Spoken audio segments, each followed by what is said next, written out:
Recordemos que, como ya les dije, vamos desde la próxima semana ya nuevamente a hablar libro por libro, que a mí me parece realmente más cómodo, me parece mejor. ¿Por qué? Porque no soy yo el que decide qué tema de que voy a hablar, sino que es la palabra misma la que nos guía. Digamos que si estamos en Juan, bueno, Juan uno que nos va a decir no es, bueno, voy a salir a la calle, hoy vi a alguien que estaba gritando. Vamos a buscar la palabra temas acerca de cómo debemos tratar a las personas que gritan. No, que sea la palabra la que nos guíe, ¿cierto? Juan 1, Juan 2, etc. Pero para hacer un resumen de todo lo que hemos hablado durante estos 6 meses, estamos escudriñando Marcos 5 y ya lo hicimos juntos. Entonces vamos ya a la interpretación, que el tema es un poco largo, entonces vamos de una a la interpretación. ¿Qué es lo primero, para recordar, qué es lo primero que debemos hacer antes de enfrentarnos a las escrituras? ¿Qué es lo primero que debemos hacer? ¿Qué? Orar, siempre orar. Padre, ayúdame. A través del Espíritu Santo, permíteme entender las escrituras. Porque si el Espíritu Santo fue quien inspiró las escrituras, es el Espíritu Santo quien puede interpretarla a nosotros. Debemos depender del Espíritu Santo. A nosotros en la universidad nos enseñaron una cosa: cuando usted vaya a predicar, predique confiando únicamente en el Espíritu Santo. Pero cuando usted vaya a estudiar las escrituras, hágalo como si no existiera el Espíritu Santo, ¿cierto? Eso es en parte cierto y en parte no. ¿A qué se refiere? No, o sea, obviamente no está diciendo no crean en el Espíritu Santo, es ponga todo su ser ahí. Pero cada uno de ustedes, obviamente, tiene que depender del Espíritu Santo. Espíritu Santo, guíame, permíteme interpretar. Pero cada uno tiene que poner todo su esfuerzo, todo su ser para poder entender. Es un trabajo en conjunto, ¿cierto? El Espíritu Santo no simplemente, digamos, le va a sapear las respuestas, sino que cada uno tiene que hacer su esfuerzo. Bueno, voy a parafrasear, voy a entender qué significa esto, todo eso. ¿Listo? Luego, leemos el texto. Vamos a leer el texto, ya lo leímos. Es Marcos 5, la semana pasada lo leímos. Buscamos las palabras que no entendemos. Y luego de entender todas las palabras, ¿qué hacemos? Parafraseamos. Es decir, contamos con nuestras propias palabras a qué se refiere el texto, porque muchas veces el problema de interpretación no es que sea un mensaje oculto, sino que no entendemos las palabras, o estamos complicando el mensaje con nuestra interpretación, o le estamos agregando. Entonces, parafrasear, es decir, con nuestras propias palabras, obviamente con mucho respeto, pero viendo cómo estas palabras hablan estas palabras en nuestro lenguaje. Entonces algunos decían, bueno, el endemoniado gadareno. Entonces, como le decían algunos, el loco, ¿cierto? El loco. ¿Por qué? Porque realmente es la palabra que de pronto entendemos más. Entonces eso es importante. Bueno, ya entendemos todo esto. Ahora vamos al contexto y les voy a hacer unas preguntas. Vamos desde el 35. Aquel día, cuando llegó la noche, ahora vamos a interpretar. ¿Listo? Aquel día, cuando llegó la noche, les dijo, pasemos al otro lado. Y despidiendo a la multitud, le tomaron como estaba en la barca, y había también con él otras barcas. Pero se levantó una gran tempestad de viento y echaba las olas en la barca, de tal manera que ya se anegaba. Y él estaba en la popa, durmiendo sobre un cabezal, y le despertaron y le dijeron, Maestro, ¿no tienes cuidado que perecemos? Y levantándose, reprendió al viento y dijo al mar, calla, enmudece. Y cesó el viento y se hizo grande bonanza. Y les dijo, ¿por qué estáis así amedrentados? ¿Cómo no tenéis fe? Entonces temieron con gran temor y se decían el uno al otro, ¿quién es este que aun el viento y el mar le obedecen?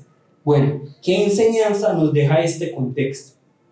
¿Qué enseñanza? Palabras que de pronto les digan, bueno, este contexto, este texto que acabamos de leer me habla acerca de esto. ¿Qué palabra? Falta de fe, ¿qué más? Falta de confianza, ¿qué más? Autoridad, ¿qué más? Que no conocían quién era Jesús, ¿qué más? Obediencia, ¿qué más? Temor, Entonces, vemos aquí desde Marcos 1 hasta Marcos 8, más o menos la mitad, nosotros vamos a ver que Marcos tiene una tarea y es decirnos quién es Jesús, cómo se comporta Jesús. Y aquí nosotros vemos que es la pregunta que se hacen los discípulos: ¿quién es este que aún el viento y el mar le obedecen? ¿De dónde nace esta pregunta? ¿De dónde nace esta pregunta? ¿Quién es este que aún el mar le obedece? ¿De dónde nace? De haber visto ese milagro. De haber visto el milagro, de ver que están los mares y Jesús dice: ¡calla, enmudece! Y el mar se detiene. ¿Alguno de ustedes lo lograría con sus propias fuerzas? No. Jamás. Pero en cambio Jesús, medio dormido, dice: ¡calla, enmudece! Hay una gran tormenta y aún así la naturaleza y aún así la creación le obedece a él. ¿Quién es este que aún incluso los mares le obedecen? Y sobre todo porque para los judíos el mar significa ¿qué? Caos. El mar significa ese lugar de donde viene todo el mal. El mal significa destrucción. Por eso en Apocalipsis se nos dice, yo ya se los había dicho, que en la nueva tierra y en el nuevo cielo, ¿qué no va a haber? Mar. ¿Por qué? ¿De dónde salen todas las bestias? Del mar. Entonces por eso es que los judíos le tienen como tanto miedo al mar, y por eso es que Dios mismo los hace pasar tanto por las aguas, porque Dios les dice: ustedes le tienen miedo al agua y pasen entre las aguas, y yo les voy a mostrar que incluso yo soy Dios de las aguas, yo soy Dios en medio del caos. Por eso es que Dios los hace pasar tanto sobre las aguas. Ustedes van a ver que en el Antiguo Testamento Dios dice: pasa entre las aguas, pasa entre este mar, pasa. Porque Dios es Dios, no solo de las montañas como pensaban antes, sino también de los mares, de toda la tierra. Por eso es que Génesis 1 tiene la tarea de decirnos: ¿quién creó todas las cosas? Dios. Dios es el que crea todas las cosas. Porque todos saben: voy a adorar al Dios del sol, a Dios de la tierra, a Dios de los animales. Pero Dios lo creó todo. O sea, Dios es superior a todo lo demás. ¿Listo? Entonces vemos a un Jesús que es capaz de calmar la tormenta, los mares. Entonces los discípulos quedan con esta pregunta.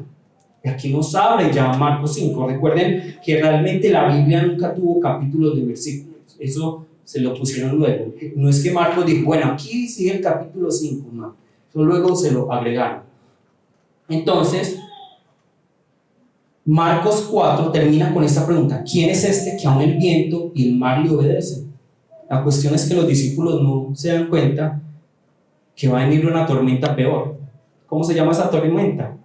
El endemoniado gadareno. Esa es una persona atormentada. Está llena de una tormenta. Esa es la tormenta que se avecina. Eso es para darnos una introducción de que va a venir una gran tormenta. Y es ese endemoniado gadareno. Entonces los discípulos quedan con esa pregunta: ¿quién es este que aún el viento, el mar le obedece? Ahora vamos a Marcos 5. Vamos a leer Marcos 5. Vamos a ir escudriñando, vamos a ir sacando temas aquí, para que ustedes de pronto en sus grupos de estudio puedan entender de la palabra. Se pueden sacar muchísimos temas. Nosotros de pronto nos podemos centrar, bueno, solo en esta parte, en los demonios, no, aquí hay muchísimos temas. Listo. Marcos 5, versículo 1 al 5. Vinieron al otro lado del mar, a la región de los Gadarenos. Háganse una imagen en la cabeza. Yo sé que el celular nos ha atrofiado la imaginación, pero hagamos el ejercicio de imaginarnos lo que está ocurriendo aquí. Vinieron al otro lado del mar, a la región de los Gadarenos. Y cuando salió él de la barca, ¿quién? Jesús. Enseguida vino a su encuentro de los sepulcros un hombre con un espíritu inmundo, que tenía su morada en los sepulcros, y nadie podía atarle, ni aun con cadenas, porque muchas veces había sido atado con grillos y cadenas, mas las cadenas habían sido hechas pedazos por él y desmenuzados los grillos, y nadie le podía dominar. Y siempre de día y de noche andaba dando voces en los montes y en los sepulcros, e hiriéndose con piedras. Amén. Entonces vemos aquí que la palabra nos está diciendo que Jesús estaba en una región completamente judía para luego ir a una región completamente ¿qué? Gentil, pagana. Una región pagana. Es decir, es un lugar puro o impuro. Impuro. Es impuro, es santo o inmundo. Es un lugar inmundo, ¿cierto? Luego vemos que va a salir a su encuentro un hombre. Es que Jesús, yo creo que iba a poner el pie en la tierra y ahí mismo se le aparece ¿quién? Yo creo que Pedro en ese momento dijo: Jesús, yo me voy a quedar aquí organizando la barca, viendo cómo venía este hombre tan rápido. Yo me quedo aquí en la barca. Es decir, Jesús se baja y viene este hombre. ¿De dónde viene este hombre? Del cementerio. Del sepulcro. Es decir, el sepulcro es un lugar santo o inmundo, es un lugar puro o impuro. Impuro. Impuro. Y luego vamos a ver que este hombre no es lleno del Espíritu Santo, sino que es lleno de ¿qué? De demonios. Es decir, que podríamos decir que este hombre es santo, o inmundo, puro o impuro. Es impuro. Y aquí la palabra está haciendo como este énfasis. Miren, Jesús fue a esta región inmunda. Jesús se encuentra con este hombre que vive en un lugar inmundo y que lo que hay en él es inmundo. ¿Cierto? Él está en una región pagana, se encuentra con este hombre al cual seguramente todos tachan de loco, que se mantiene en los sepulcros, en los montes, que la gente ya había tratado de atarle con grillos, con cadenas. Pero ¿qué pasaba con esos grillos y esas cadenas? Este hombre loco, este endemoniado, las destruía, las pulverizaba. Y de día y de noche, ¿qué hacía este loco? Gritaba: ¡ah! ¡ah! ¡ah! ¿Se imaginan eso constantemente? Yo creo que en esa época las mamás no le decían: si no se porta bien se lo va a llevar el coco. No, se lo va a llevar ese loco. Seguramente decían eso de él. Pero lo primero que nosotros vemos aquí, y yo les quiero preguntar es: ¿por qué Jesús llegó a esa región? ¿Será que es por las olas que le llevaron? ¿Sabía para dónde iba? Él sabía para dónde iba. ¿Por qué? ¿Dónde puedes decir él sabía para dónde iba? Porque él todo lo sabe. Pero ahí está escrito, lo que está escrito aquí. ¿Qué dice aquí? 35. ¿Porque cruzó el lago? ¿Qué? Pasemos al otro lado, dice Jesús. Jesús, ¿por qué? Pero ¿por qué Jesús dice pasemos al otro lado?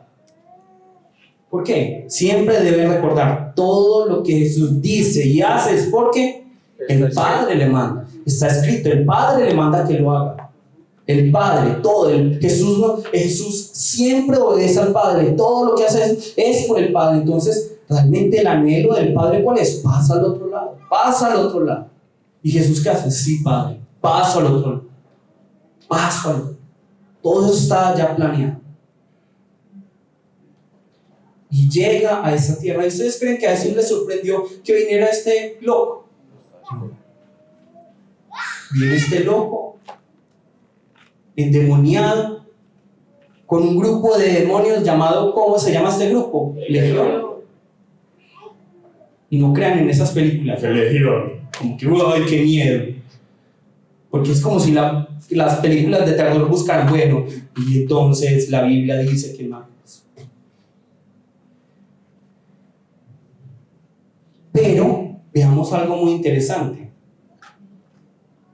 Muy bien dijo Alejandro, él fue porque el Padre le dijo. Es decir, que Jesús depende ¿de quién? Del Padre para moverse. Y Jesús todo lo que hace es previamente, digámoslo así, planeado. No hay nada que se interponga en el camino del Padre, en el camino de Jesús, no hay nada. Es decir, que si alguien le dice váyase y el Padre dice quédese, ¿qué hace Jesús? Se queda. Pero veamos lo siguiente. Yo les voy a preguntar, ¿cuánto tiempo se quedó Jesús?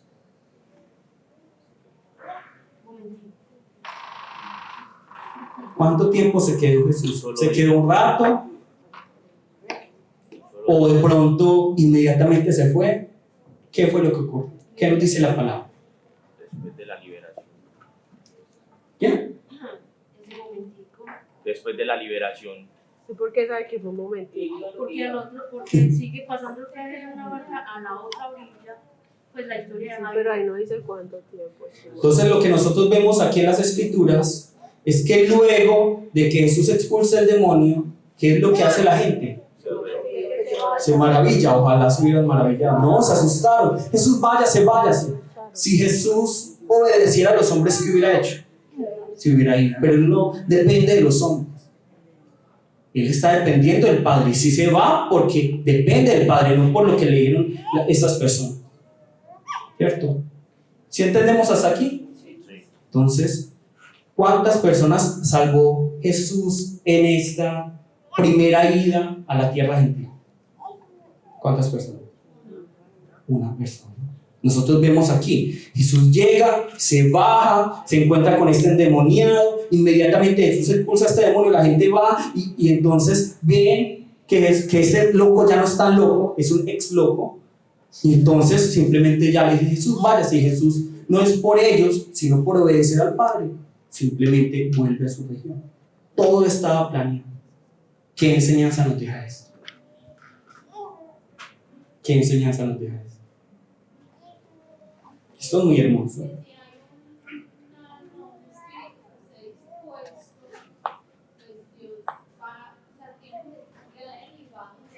Y este loco está dispuesto. No. Hay un Estaba muy propósito. indispuesto. Está muy dispuesto. Podríamos subirlo con llega a los 99 va por la 1.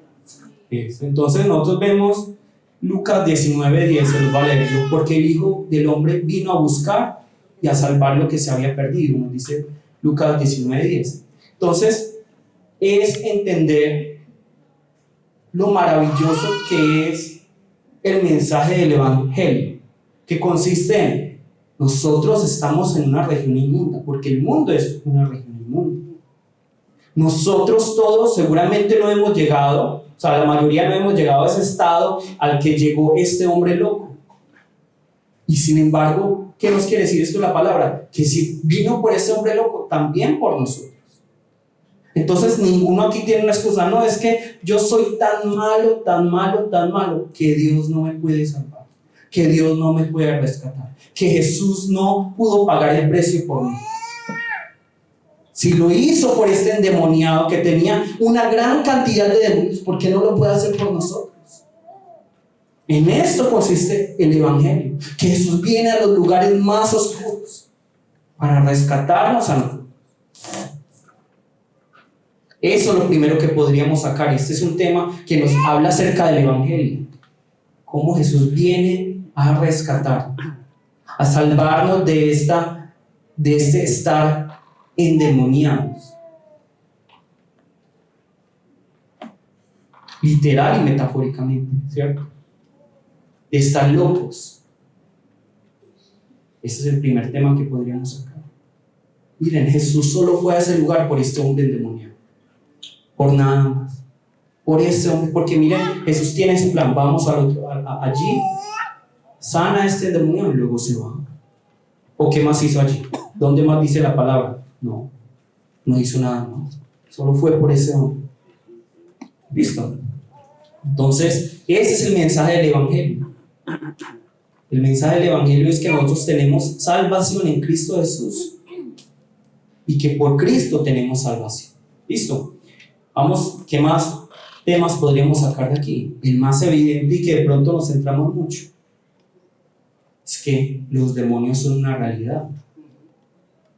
Los demonios son una realidad. Porque nosotros podríamos pensar, hoy en día como la ciencia ha avanzado tanto, decimos, no, es que eso era una forma de explicar las enfermedades en esa época. No. La palabra nos está diciendo claramente que existen demonios que obran en nuestras vidas y que si nosotros no estamos atentos y que si no tenemos discernimiento, nos van a hacer la vida que un infierno, literalmente un infierno. Nosotros vemos aquí de pronto magnificada la acción de los demonios, Pero ustedes creen que los demonios no pueden actuar en la vida de cada uno de los hombres. Ustedes tienen que tener discernimiento. En este momento los demonios están manejando personas, manejando naciones, manejando gobiernos, manejando sistemas. Y nosotros, ay, sí. Yo voy donde me diga el sistema, yo voy donde diga el gobierno, yo voy a depender de lo que me diga tal persona, de tal sistema. ¿Por qué dependemos de él? Usted pónganse un día a pensar, ¿por qué será que digamos tantos alimentos que uno sabe son tan dañinos? Dicen que no son dañinos y son patrocinados por esas mismas empresas que hacen estos productos. Es porque todo está confabulado para que nosotros seamos destruidos, para que no tengamos tiempo para orar para el Señor. Y por eso es tan necesario esa promesa que el Señor nos dice: ustedes van a comer cosas envenenadas y no les hará daño. Porque en ese momento todos estamos consumiendo constantemente veneno, aunque no lo crean, espiritual y también corporal. ¿Ustedes qué creen que están comiendo todos los días cuando están comiendo los chicos? ¿Qué? Puro veneno. ¿Ustedes qué creen que están viendo cuando ven Netflix y todas esas cosas? Puro veneno. Pero ahí es donde nosotros tenemos que decir: Señor, cuídame. Pero si nosotros ignoramos la realidad espiritual, si ignoramos que existen los demonios, si ignoramos que existen unos ángeles caídos, si ignoramos que existe un Satanás, entonces simplemente vamos a ser manipulados por ellos. Tenemos que conocer. Y hoy de pronto no es el momento para explicar, bueno, quiénes son los demonios y todo eso, pero la palabra se nos está diciendo que existen los demonios y que debemos estar atentos y que esta es una lucha, una guerra. Vamos a buscar Efesios 6:12. Seguramente ya todos lo conocen. Efesios 6:12.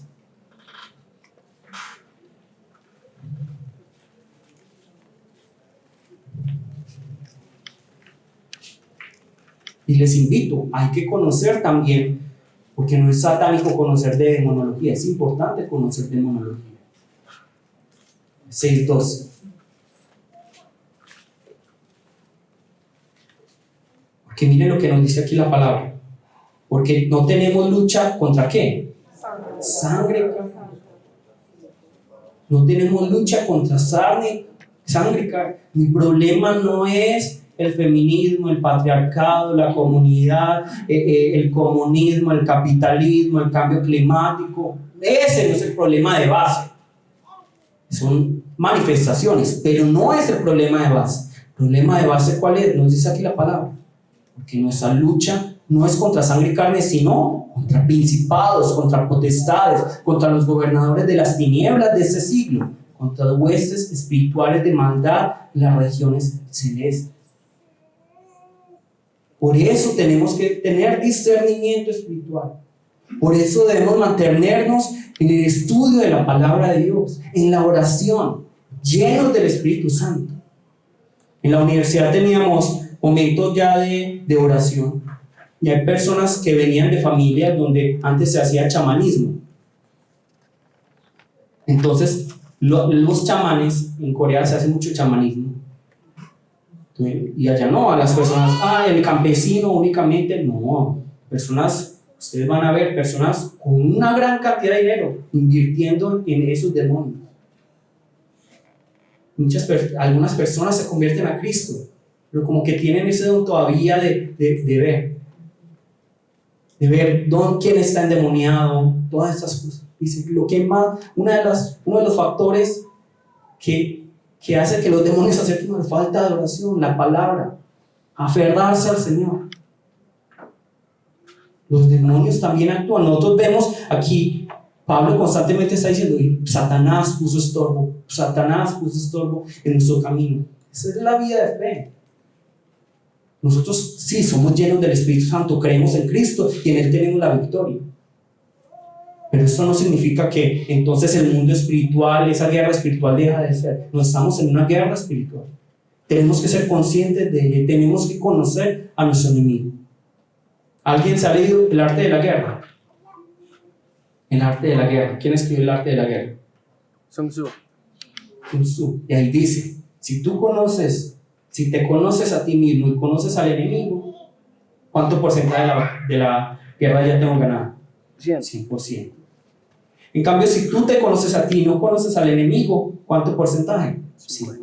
Y si no te conoces a ti y no conoces a tu enemigo, 0, ya perdiste la guerra. De la misma manera, nosotros tenemos que conocer y reconocer que estamos en una guerra espiritual. Ahora, no es tampoco ver al diablo en todas partes, porque muchas veces también exageramos. Entonces muchos cristianos, no, que Dragon Ball Z es satánico, que tal. Entonces le sacan nombres de donde no es, que Gohan significa yo no es demonio. ¿Sabes qué significa Gohan en japonés? Arroz, ya. Pero como no saben japonés, entonces no, es que piensan, no, es que significa demonio, hijo del demonio, te voy a matar. Vemos los demonios donde no están, pero vemos los demonios donde no están, pero no los vemos donde sí están, obrando muchas veces en nuestras familias, obrando en las naciones, en los sistemas, en nosotros. Seamos conscientes de lo que nos está diciendo Jesús. Y Jesús nos dice con Marcos 5, es una realidad. Es una realidad. Listo, vamos a Marcos 5 nuevamente.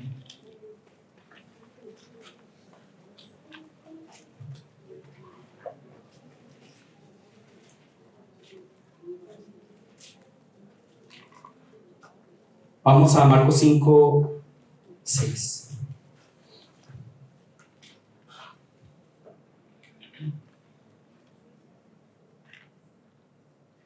Cuando vio pues a Jesús de lejos, corrió y se arrodilló ante él. Y clamando a gran voz dijo: ¿Qué tienes conmigo, Jesús, Hijo del Altísimo? Te conjuro por Dios que no me atormentes. Porque le decía: sal de este hombre, espíritu inmundo. Y le preguntó: ¿cómo te llamas? Y respondió: Legión me llamo. Porque somos ¿cuántos? Muchos. Dice aquí la palabra. Esto está relacionado con el tema anterior. Y seguramente muchos en ese momento que les hablé de demonios tienen miedo, vergüenza. ¿Cómo así? Demonios. Uy, qué miedo. Entonces todos se imaginan a la niña del exorcista. ¿Pero por qué? Porque tenemos miedo, porque sentimos vergüenza de reconocer muchas veces que los demonios han actuado en nuestras familias, en nuestras vidas. ¿Por qué? ¿Cuántos de ustedes se avergüenzan de pisar un popó? No, se lo pisan un popó, se lo lavan. Eso es un espíritu inmundo, es como un popó. Simplemente se lo lavan. ¿Pero con qué autoridad? Con la autoridad de Jesús. Porque la palabra nos está diciendo aquí, ¿quién tiene autoridad sobre los demonios? Jesús. Jesús tiene autoridad sobre los demonios. Entonces, ¿por qué seguimos amedrentados? ¿Por qué seguimos entorpecidos por ellos? ¿Qué es lo que nos está faltando? Fe. Pero Jesús nos dice claramente, existe una vida espiritual, estamos en una guerra espiritual contra un Satanás, contra unos demonios, pero nosotros no estamos débiles, nosotros no estamos indefensos, sino que si Cristo está en nosotros, tenemos la autoridad de ¿qué? De expulsar fuera estos demonios. Y debemos ser conscientes de ello y tenemos que tener discernimiento. Yo estaba viendo en Lucas como, no me acuerdo realmente el pasaje, cómo Jesús sanó a la suegra de Pedro. Seguramente muchos no lo hubieran hecho. Pero Jesús sanó a la suegra de Pedro. Pero ¿cómo dice que sanó a la suegra de Pedro? Reprendió la fiebre. Muchas veces nos falta como reprender esas enfermedades, todo lo que está ocurriendo tanto en nuestras vidas. Vamos a buscar Marcos 16, 17. Miren todos los temas que hemos tratado, ¿cierto? Apenas van 3. Podríamos sacar muchos más. Es como por tiempo.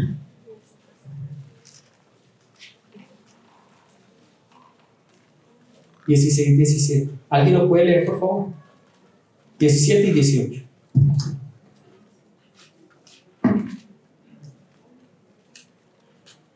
Y estas señales seguirán a los que creen, en mi nombre echarán fuera demonios, hablarán nuevas lenguas, tomarán en las manos serpientes, y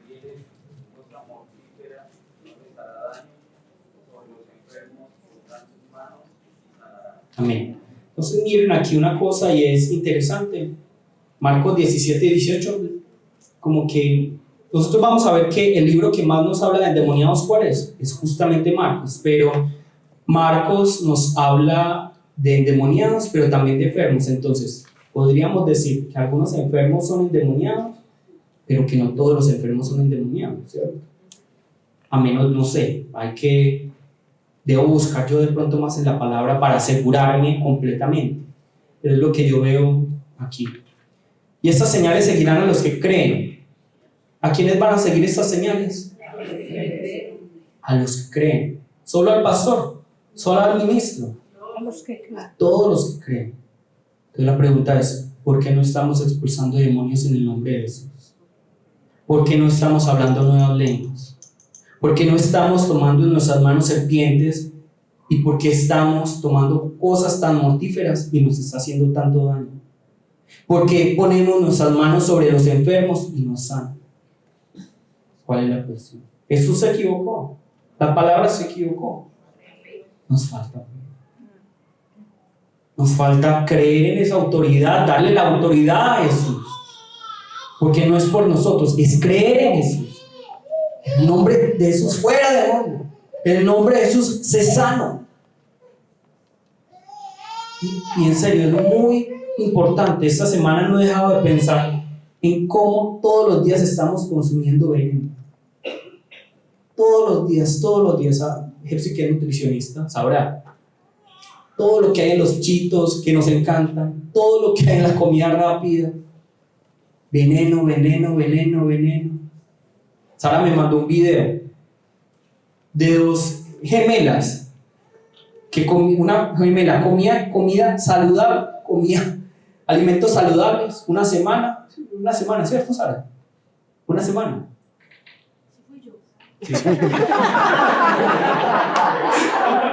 Una semana alimentos saludables y la otra gemela solo comía chatarra. Y uno nota la diferencia.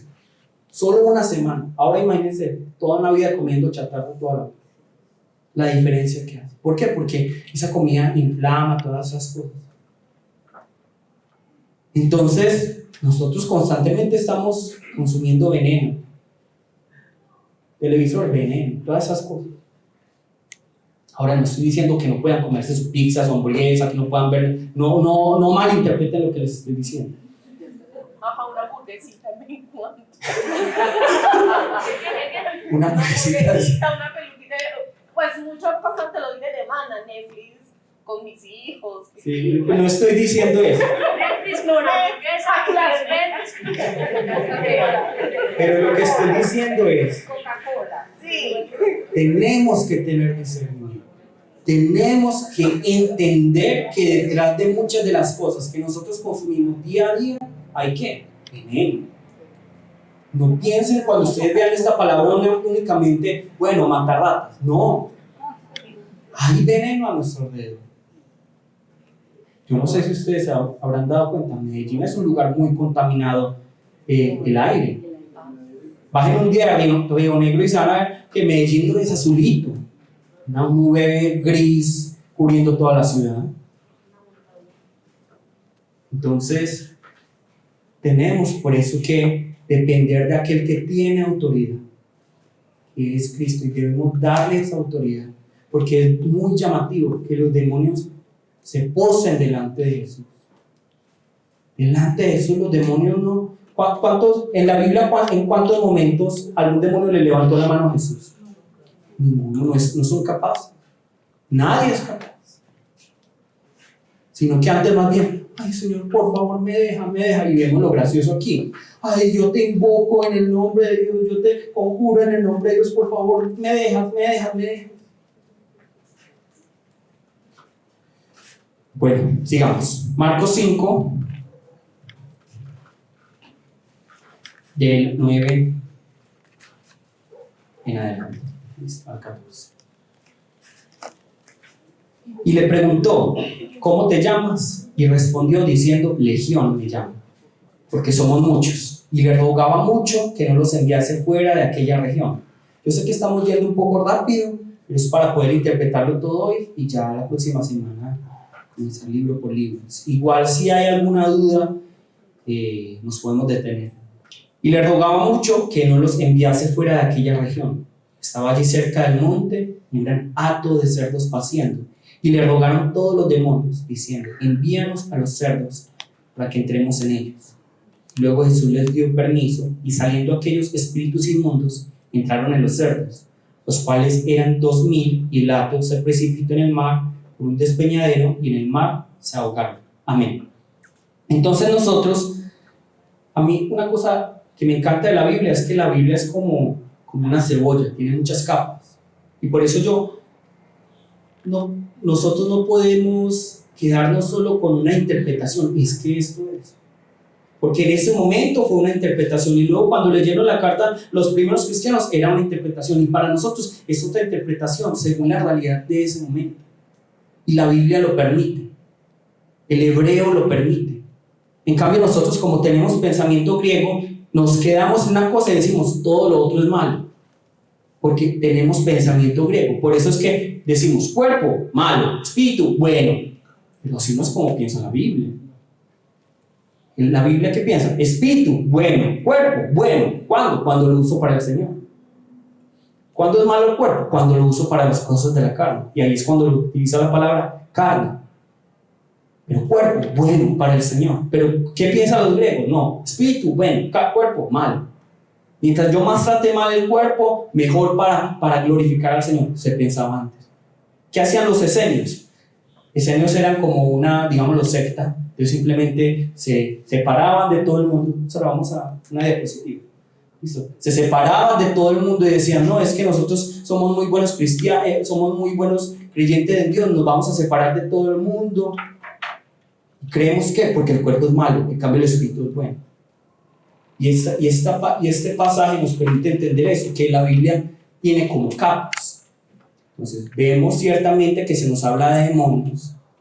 Vemos ciertamente que se nos habla de la autoridad de Jesús, y se nos habla de cómo Jesús tiene autoridad en el mundo espiritual, pero también vamos a ver esta diapositiva, ¿cierto? ¿Alguien apaga la luz, por favor?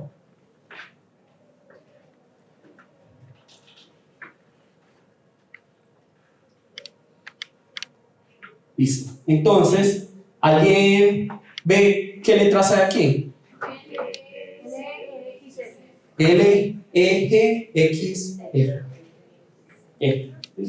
Entonces, cuando nosotros vemos en esa época, ¿cierto? ¿A quién le escribe Marcos esta carta? Este evangelio es a los cristianos que estaban en Roma, en una región que estaba controlada por Roma, ¿cierto? Y obviamente hay mucha opresión por el ejército romano.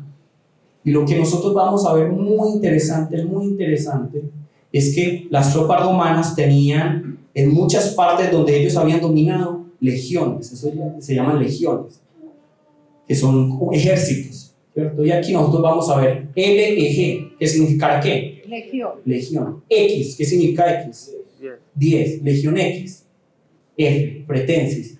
La legión X fretensis es justamente, es muy gracioso, la legión que estaba en esa región de los Gadarenos, que estaba controlando esa región. ¿Y cuál es el animal que, digamos, representa a esta legión? Está aquí abajo. Un asno, un caballo. No, Un burro. un cerdo, un jabalí, un cerdo salvaje, que es un jabalí. Entonces, nosotros tenemos que ver aquí que también lo que la palabra nos está mostrando cuando lo leyeron los primeros cristianos no es simplemente, es que era un endemoniado y Jesús tiene autoridad sobre los demonios. Sí, pero también nos está hablando, en este momento nosotros estamos siendo atacados por los romanos, perseguidos, nos están matando todo. Pero Jesús aquí nos está mostrando que Él tiene autoridad sobre estos romanos también, porque Jesús tiene autoridad sobre el mundo, porque la representación de la autoridad del mundo en ese momento, ¿qué era? Roma, como en ese momento de pronto es Estados Unidos, ¿cierto? Porque yo ya les dije, la siguiente diapositiva, por si no me creían. Miren, los cerdos, ¿qué? Nadan. Los cerdos nadan, ellos están en las Bahamas mientras nosotros estamos aquí. Nadando, los cerdos nadan muy bien. Entonces, más que mostrarnos, bueno, es que los cerdos se murieron, es mostrar cómo estos cerdos, ya podemos prender la luz y quitar la imagen, que nos da hambre, tocineta.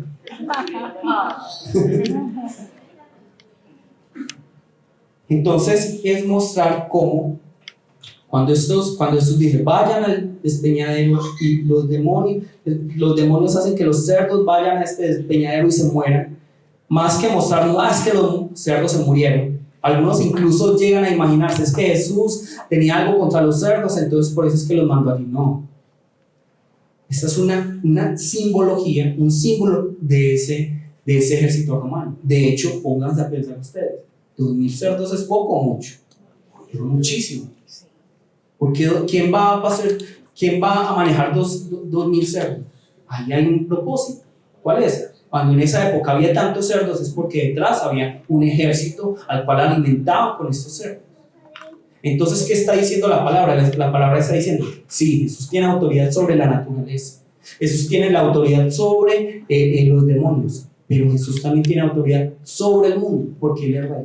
Entonces, ¿qué debemos estar confiados? Que en medio de este cambio climático, estos desastres naturales, ¿quién es mi Dios? Él está, el Todopoderoso. Que a pesar de que estamos en una guerra espiritual en la cual muchas veces Satanás viene y nos pone esto, Él es mi Señor, Él es todopoderoso. Y estamos en este mundo que cada vez es más caótico, inteligencia artificial, que ya no sabemos ni de qué género somos. El Señor es mi Padre. El Señor es mi Dios. Eso es lo que nos está diciendo aquí la palabra. Vamos ahora más adelante. Y podríamos quedarnos más aquí, ¿cierto? De hecho, por eso es que es bonita la palabra, porque es como por capas, tantas cosas que podemos sacar. Marcos 5, 15, 17. Vienen a Jesús, 14, perdón. Y los que apacentaban los cerdos huyeron y dieron aviso en la ciudad y en los campos. Y salieron a ver qué era aquello que había sucedido. Vienen a Jesús y ven al que había sido atormentado del demonio y que había tenido la legión, sentado, vestido y en su juicio cabal, tuvieron miedo. Esto me parece muy bonito. El hecho de que esté vestido, ¿quién fue el que le vistió? 16. Y les contaron los que lo habían visto, cómo le había acontecido al que había tenido el demonio y lo de los cerdos. Y comenzaron a rogarle que se fuera de sus contornos. Entonces vemos aquí algo que es muy triste, y es que la gente, otro tema que podríamos sacar, la gente se acostumbró tanto a los gritos de este loco que ya lo ven sano y les disgusta. Les disgusta, y muchas veces así somos como iglesia. Vemos a las personas restauradas, vemos a las personas, lo he visto mucho, que han hecho su esfuerzo por estudiar la palabra, por prepararse, y luego se paran aquí, ¿y qué es lo que reciben? Lo hiciste muy bien, puedes mejorar. ¿Qué es lo que se recibe cuando muchas personas están enseñando? ¿Qué?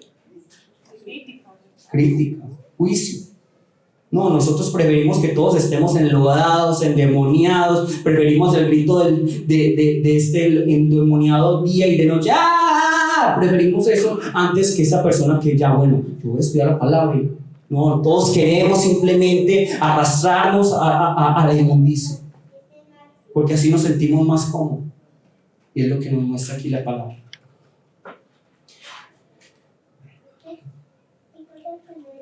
Otro tema que podríamos sacar aquí, estamos interpretando, por eso es que vamos tratando temas para que ustedes de pronto puedan sacar en sus grupos de estudio. ¿Por qué Jesús? Yo les pregunto, ¿qué nos está diciendo con qué pregunta comienza este pasaje, Marcos 5? ¿Con qué pregunta?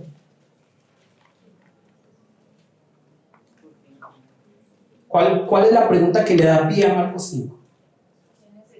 ¿Quién es este? ¿Quién es este? La palabra ya nos lo responde. ¿Cómo nos lo responde?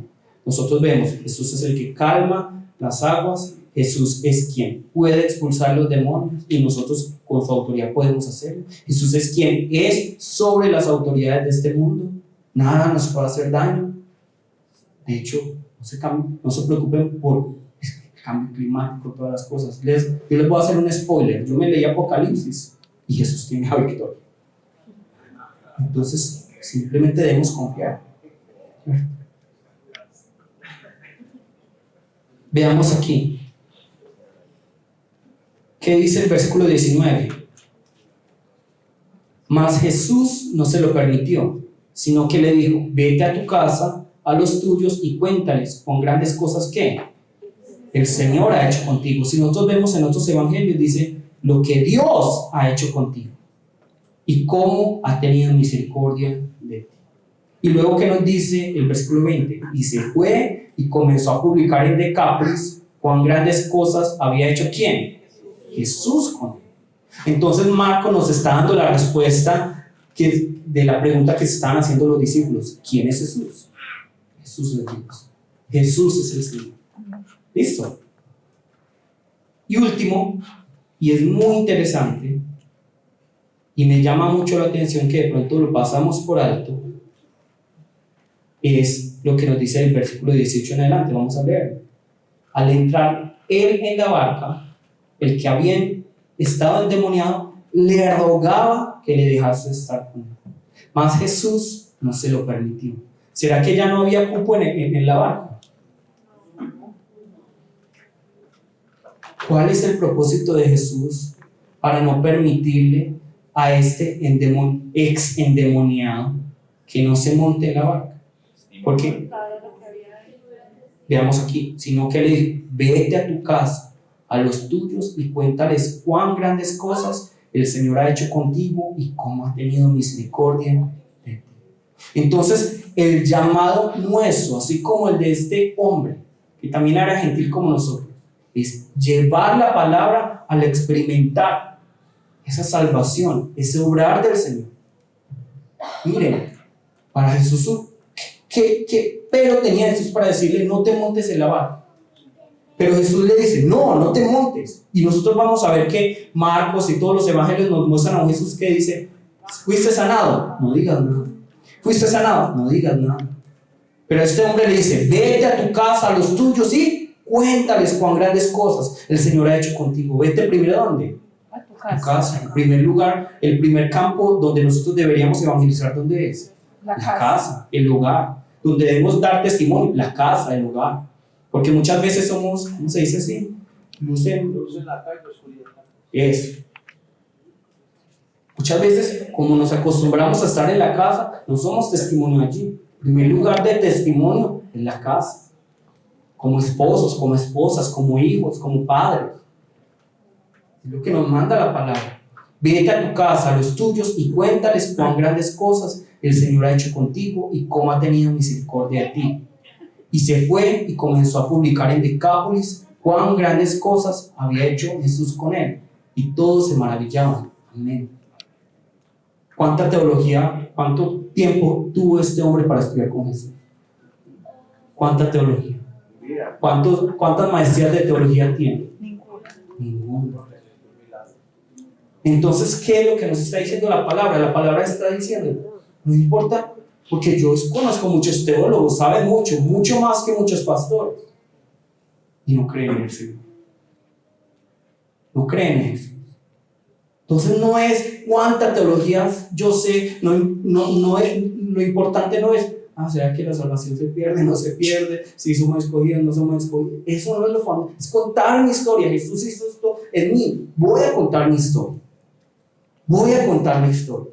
Obviamente luego si debemos preguntarnos y hacer ese ejercicio. Bueno, ¿sí será que sí? ¿Será que no? La Trinidad. Eso es bueno que lo hagamos, pero no es lo fundamental. Lo que vemos aquí es este gentil, no sabía nada, de pronto él nunca se preguntó: bueno, ¿y Jesús? ¿Y cómo nació? ¿Y será que el DNA de Jesús era parte de María? ¿Era parte de Dios? Que tantas veces nos hacemos preguntas tontas. Él no estaba pensando en esto. Lo único que él tenía era: Jesús hizo esto conmigo. Jesús hizo esto conmigo. Y fue a contarlo de acá. Entonces aquí la invitación para cada uno de ustedes es: Porque muchas veces nos excusamos, pero es que yo no sé, es que yo no entiendo. No, cuente cómo el Señor ha obrado en su vida. Y es lo que nos está mostrando aquí la palabra. Cuente, vaya. El mandamiento del Señor para nosotros es, vaya y cuente. En su casa, en su trabajo, en su ciudad. ¿Qué es lo que sucedió con usted? Y luego poco a poco el Señor nos va a ir enseñando. Y es llamativo, nosotros vemos esto aquí. Esta es la primera visita de Jesús a esta región gentil. Pero luego vamos a ver que Jesús visita nuevamente esta región gentil. Y ya no es solo un gadareno, ya hay más personas. Vamos a buscar Marcos 7. Esta es la segunda visita.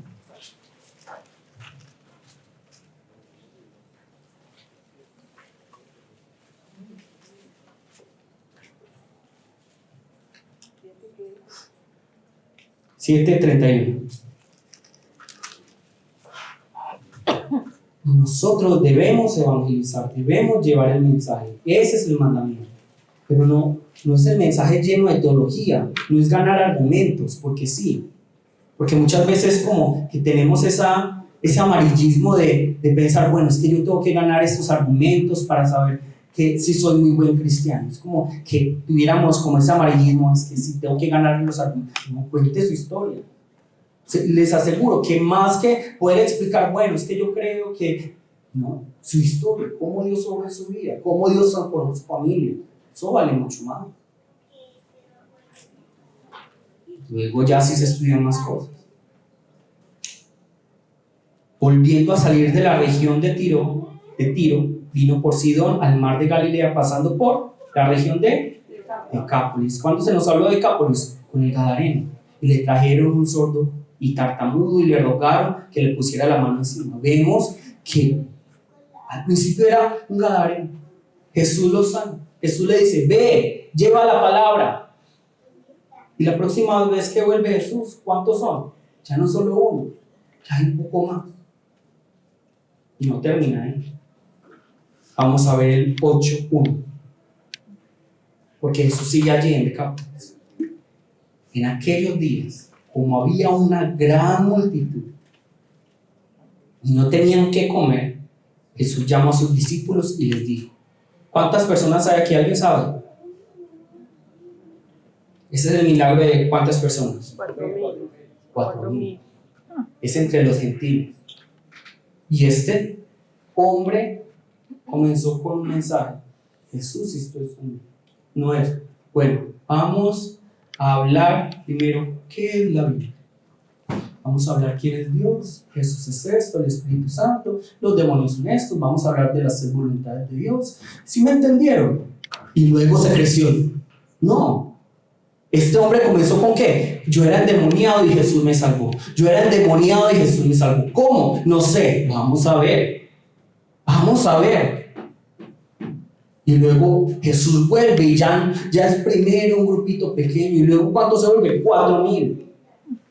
Y no son solo una gran multitud. Miren, ¿cuántos días estuvieron con Jesús? Ustedes se agotan con 1 hora, con 2 horas de predicación. ¿Cuántos días estuvieron ellos con Jesús? Llevan 3 días. 3 días. 3 días.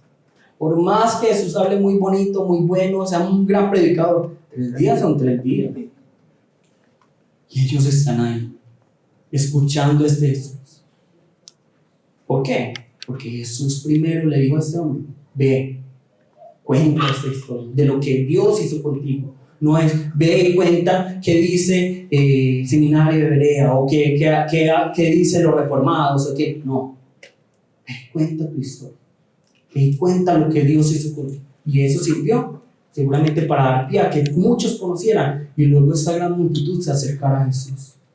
Seguramente entre esta multitud, ¿quién estaba? Ya hay ese discípulo de Jesús escuchando, aprendiendo. Pero lo primero es cuente su historia. No sé achicopale. No sé achicopale. Es que yo no entiendo que cómo es que Dios puede ser 3 en 1.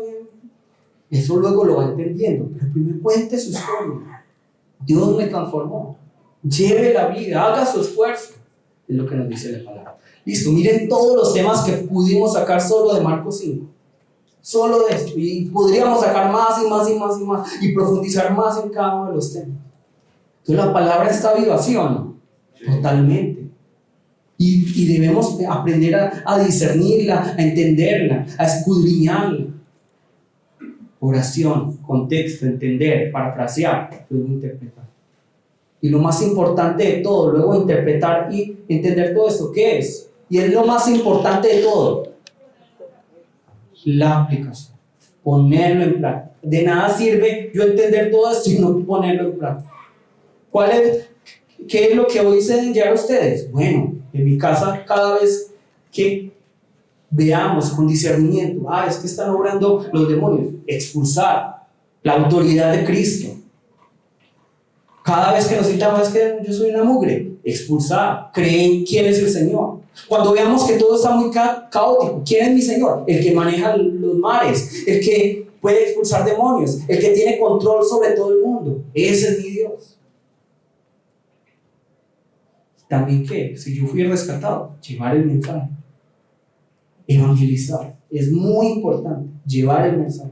Esa es la tarea de todos. Vete a tu casa y cuenta lo que el Señor ha hecho contigo. Listo. Vamos en ese momento a orar. La próxima semana entonces vamos a retornar con el libro de Juan. Vamos a estudiarlo nuevamente. El libro de Juan es maravilloso. Y pidan mucho llenura del Espíritu Santo, porque sin la llenura del Espíritu Santo es difícil de entender. Listo. Vamos a llamar el nombre del Señor y vamos a orar. Jesús, Padre Santo y Todopoderoso, Padre Dios, te damos muchas gracias, Señor, por esta mañana en la que nos permites estar ante ti. Glorificarte, honrarte.